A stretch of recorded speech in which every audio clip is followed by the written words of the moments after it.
everybody. How y'all doing? Old Big Jim coming to y'all from the Casa de Barlow. That's where the Barlow Observation Group is staged each and every day. Hope everybody's having a blessed Sunday, man. It's been a beautiful day here. It's a little chilly now, but it ain't. We didn't get no 40s last night. I think it got down about 51, something like that. Anyway, there ain't a whole lot going on. Me and the boys just sitting right here chopping it up. I've been listing things on my eBay store. I think I got 4 or 5 knives up there. Some really frost cutlery is a touchy subject with some people, but I listed 3 or 4 blue box. I've often said y'all need to stay away from black box. Some of the vintage early light yellow, light brown looking box stuff is real good, especially if it's got Japan wrote on it. And then some of the stuff, the new blue box stuff, and they have, of course, they've, the Steel Warrior brand. If you saw that stag trapper that I showed on my video and shorts, my little live I did, I appreciate all y'all for stopping in on my live. I think at one time I had about 31 people in there, so that was a blast. I had a good time. I think I might start doing that, once a week. I hadn't figured it out yet. But we talked about the gun stock pattern, something I need to do a little more research on. So next week I may pick out some pattern and just bring 5 or 6 or 8 or 10 of those out and talk about them. I don't know. Y'all let me know what y'all think about that. Anyway, just got through watching HT's video. And he talked about some fine fellas, fine folks, great people. But one in particular that I'm going to shout out today, because I watched a video of his yesterday, and that's Brother Dugan down at Dugan's Stuff and Things. And I know HT didn't say it, but you put a bucket hat on both of them boys, they could be twins. That's just, I'm just saying. Some pretty funny stuff. Anyway, he talked about a frost brand yesterday, a Choctaw. Now, I've had the small Choctaw, the 3 and, I think it's 3/4 maybe, but he opened my eyes up to the fact that they made a larger version of that knife, which I have never had. I've had the small ones. I've had those over the years. Most of the time, I end up giving them away or trading them off. They're great knives. They have a beautiful clip point blade, and they're beautiful covers. And but we didn't come here and talk about that. But there's Mr. Dugan's information. See if I can hold this long enough for y'all to get a screenshot. If y'all want to get on his YouTube, his Instagrammer. He does everything from cooking, pew-pews. I don't know. He got a list of stuff on here. 1, 2, 3, 4. Cooking, drones, ECD, guns, ham radio, knives, reloading, and more. So you may get on there. He may have a outboard motor that he's rebuilding. I don't know. Anyway, he has had eye surgery, and y'all, we need to get the.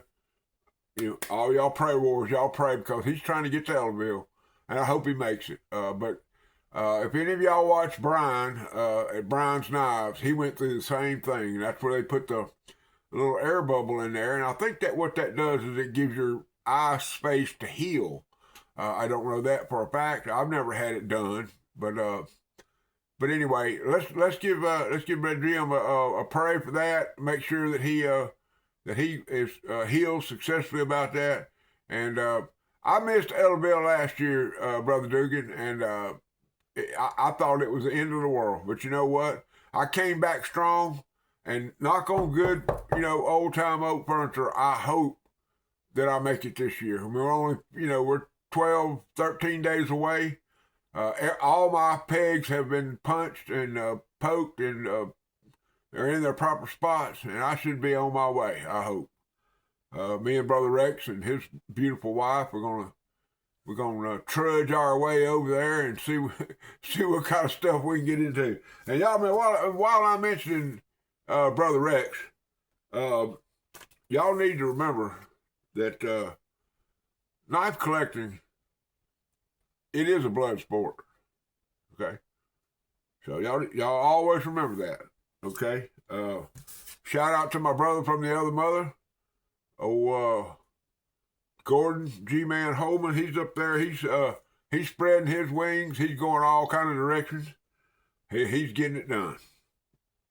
And I can't do a video without telling y'all about the Knife Doctor and his show, Going to Elderville. You know, I've been putting hashtag 111525 on every, my responses and stuff, and that's exactly what it means. Elderville, be there or be square. All right. So this morning I posted my little pocket dump thing, and there was a knife in there, and I got a few comments about it. So I figured we'd talk about it.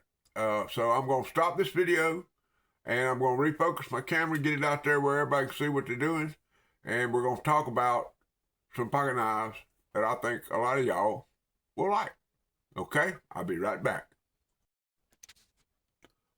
All right, everybody. So here's what we're going to talk about.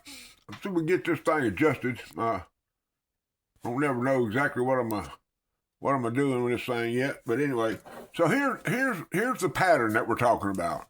Okay, it's a large sod buster. Now this is called a farmhand, and this is one that I got from Deep South Cutlery. It's in carbon steel. I have cut a half stop into it, which that's a lot of people do that, but I want y'all to notice the blade here.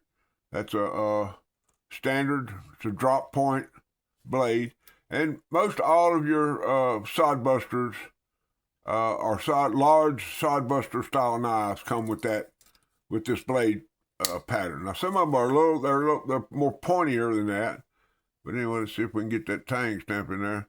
HT mentioned Dan Edwards in his video, and Dan Edwards is the CEO of the Tang Stamp Mafia. So there's Carbon Steel USA. Now I'm gonna tell you what. Now I love me some carbon steel, boy. Of course I grew up with it, so that's the blade steel that I like, and y'all see we got some taters on there. Of course, I probably made some kind of taters out of that last night there in the old JJ. Well, he's kind of off camera right there. But the next one we're going to talk about is this right here. Now, this is a Rough Rider. All right, got the old Chevrolet bow tie shield. This is in stainless steel, and this is a liner lock. But you'll notice that this has a spear point, and that's because old Big Jim cut a spear point in there. Got the old Rough Rider back-to-back R. This is made out of 440 stainless steel, but just a great pocket knife, blistering. Let me see, we might could do a test on this. If I get me something here, some media. Let's see if this is sharper. I just pulled this right out of the book. Ooh, wait. Yep, I think I got that one sharp now. I don't know, but that's stainless steel. I can get around there with a little stainless steel. I mean, if you know how to sharpen a knife, you know how to sharpen. But this got the liner lock, which I done my, that to me on these it's a little hot spot. So I do a little, I put that on, get the file out, and do a little, cut that down just a little bit to where it won't be so hot when you're trying to use it. And but just a beautiful knife. That amber jig bone. I've got several of these amber jig bone knives from Rough Rider, and they're just beautiful. They're beautiful knives. But anyway, there's the spear point modification. Okay, pretty common. A lot of guys out there do it. So the next one we're gonna bring in here is this right here. Now this is the standard. Everybody, they 39,327 of y'all's got this knife right here. This is the large sod buster, and y'all know so Big Jim, he done cut a half stop in that one. That's pretty much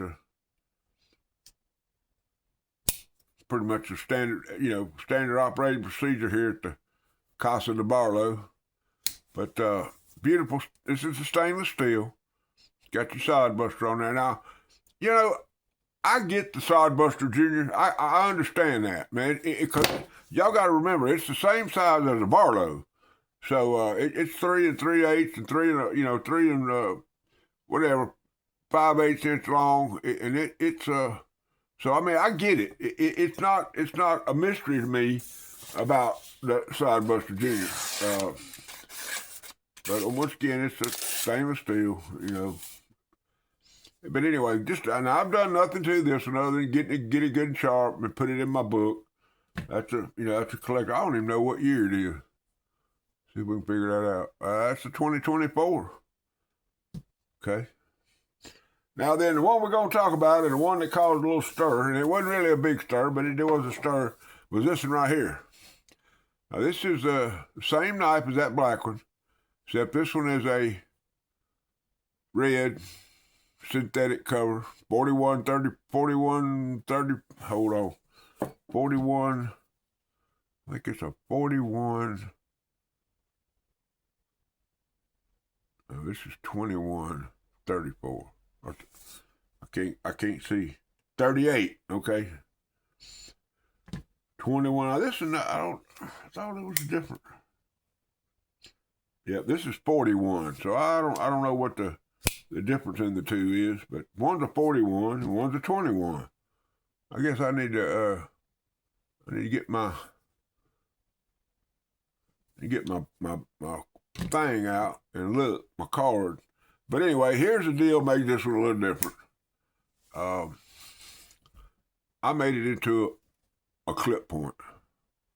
That's what old men do at night when they wake up, have to do their due diligence, which is go to the bathroom like 5 times.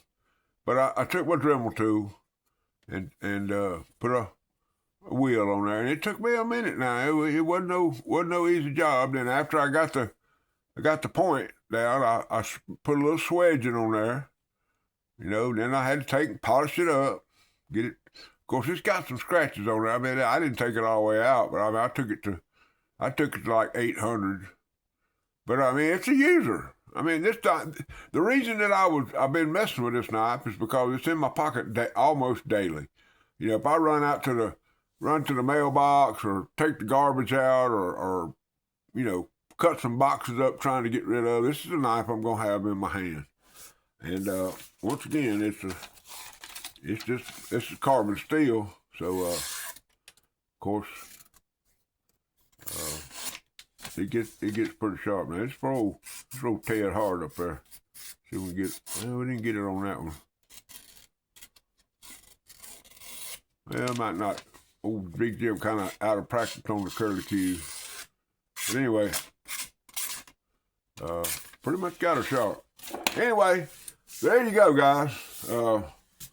There's the large sod buster Junior. Large sod buster knife. It's dear to my heart. Like I say, I have a 2002 carbon steel. I have a 2014 CV. I've got several sod buster Juniors. The black one, the red one. But this knife right here is a work knife, and I work it every day. Now, and how about this? What about a thumb stud? What do y'all think about a thumb stud? Maybe a lanyard hole. I think that's what I'm gonna do next. Is I'm gonna get me a lanyard hole. I had to go down to the machine shop. I got a friend that got a machine shop. He lets me use his drill press, so I may go down there and put a lanyard hole in that one. All right, guys, I love each and every one of y'all. I want y'all to know that Jesus Christ is Lord of my life. Please keep a Band-Aid handy, because if you look at the end of my finger right there, I cut that sun gun real good on that Civivi. Yeah, I just got it airing out today. But anyway, I love each and every one of y'all. remember that if you like this content and you're not a subscriber, please subscribe. I'm not really big get on here and beg for subscriptions and stuff, but I would love it if you would. If you like this kind of content, Old Big Jim tries to keep it real. Y'all keep your hands in the air for Jim Dugan over there at Dugan Stuff and Things, because he needs us, guys. He needs us. I love each and every one of y'all. Always carry a sharp knife. Rule number 9.